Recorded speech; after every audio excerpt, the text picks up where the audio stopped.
Hello, everyone. Welcome to Developing Palates. I'm Aaron Loomis coming to you from the Drew Estate Studios, and with me today is just John McTavish. How you doing, John?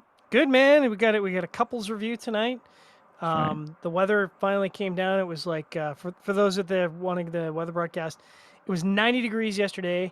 The temperature overnight did not fall below 76, which I got to tell you, man, when the inside of my house is at 84 or 85, and like I wake up and it's still like I think it was still 79, and I'm like, this is no bueno. This is Yeah, absolutely no bueno. I like the heat.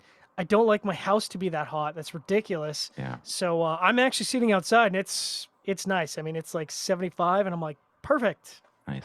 Looks like it's high tide in the parking lot, though. It is. It is definitely high tide in the parking lot. I don't know what's Okay. going on there. I gotta figure that out. All right. So today we're talking about the Drew Estate BOTL Brown Label 2020 Lancero.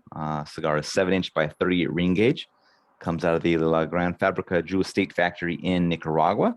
Wrapper is broadleaf, binders Ecuadorian Connecticut, fillers from Nicaragua. Cigar is blended by Willie Herrera. Price point is $10.26, and the cigar is released in August of 2020. So with that out of the way, John, what was your overall experience like with this cigar? Man, I totally wigged out. What was the wrapper on that? Broadleaf. Well, that makes sense then for the price point because broadleaf is hella expensive.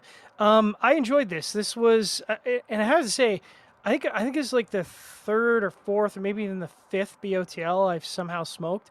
I don't think we've reviewed them all, but I've somehow smoked all of them going back to like 2015. And I think consistently for me, I like it. I mean, I think with this one, and we'll get into it later, I think they're making this now a regular release, which I think is a smart move. I think it's been a pretty consistent blend. I don't know if they change it every year or what, but to me, this has been a consistent blend. So, the first third, sort of that typical Drew Estate kind of, blast of baking spices, but you get sweetness and chocolate to balance it out, which is nice. Pepper does calm down a little bit, and then you get kind of a spirit-like sweetness. So like that, I don't know how to describe, but it's like bourbon whiskey type sweetness. A little bit of leather, which presumably is from the broadleaf, and then the second third becomes a little more creamy wood, light leather, mild wood, a little bit of earthiness. Little bit of pepper still in there, but it's calmed way down by the second third. Last third was kind of mostly just sweet earth. So if you really like, earth profiles, I think you'll really dig it. And then weirdly, out of nowhere, the pepper kind of jumped back up to medium full, which I don't typically get out of a Drew Estate blend. So kind of caught me off guard. And there was still some creaminess there. So I was pretty stoked. I smoked two of these. For flavor profile, they were both like like picture perfect. Blend was exactly the same. However, construction and burn performance was a little all over the place. First one was, pardon me, the burn performance was exactly the same. They both went out at exactly the same point, right at the end of the first third. And I was cognizant in the second one. I'm like, okay, make sure you're puffing, make sure it's not an operator error. And she just went right out. And I'm like, okay, that is not a John problem. That is a something else problem. And then same thing with the draw.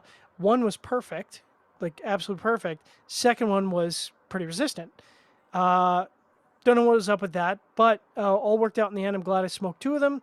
Consistently, I would say good for me, and I would happily return to those again. Aaron, what was your experience?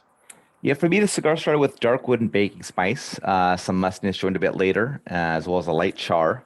Final third saw the char pick up a bit. My issue with the cigar was the burn. It was absolutely horrible. But the draw was good. Strength was medium most of the way. I think I had like 4 or 5 relights and a couple of touch-ups. So it was Girl. just really rough. Um, I thought the flavor profile was simple, but it was good as the cigar started. So there was nothing wrong with the cigar going on. Based on my ranking of the flavor profile, the fact that it maintained that with all the relights, I think says that it's definitely a decent blend. It just had poor construction on the sample I had, but kind of knocked down in the second third as the char kind of jumped in there.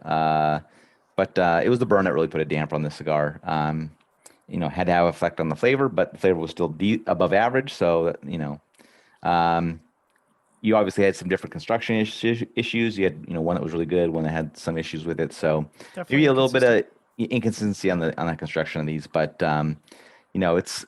it's not horrible pricing it for a Lancero. It's just above $10, so it's probably worthwhile to go back to it and try to get one that's got some good construction and kind of go through it again. But yeah, just the construction was a bit of a bummer here. So.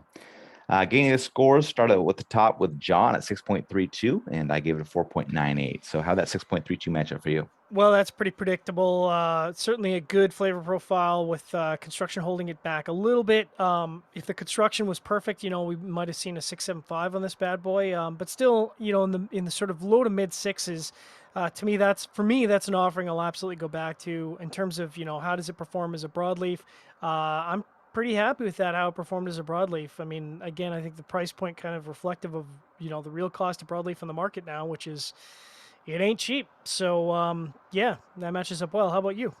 Yeah, my match as well. I mean, it was an above average flavor profile, but the burn I ranked as bad, which is our lowest, that gets 0 points. So that completely shot the cigar in the foot. And then overall, I rated it subpar just because the burn was such a, something I had to focus on. So it took Yeah. away from me focusing on the flavors. So if that burn would have just been like good, the cigar would be kind of high fives. So it would, and who knows what the flavor would have been like if I didn't have the burn issue. So we I might mean, be looking into the I have sixes. to. I mean, gosh, I have to. Especially on a Lancero, I have to assume any number of relights on a Lancero, it's got to have a flavor Yeah. impact, no Yep. question.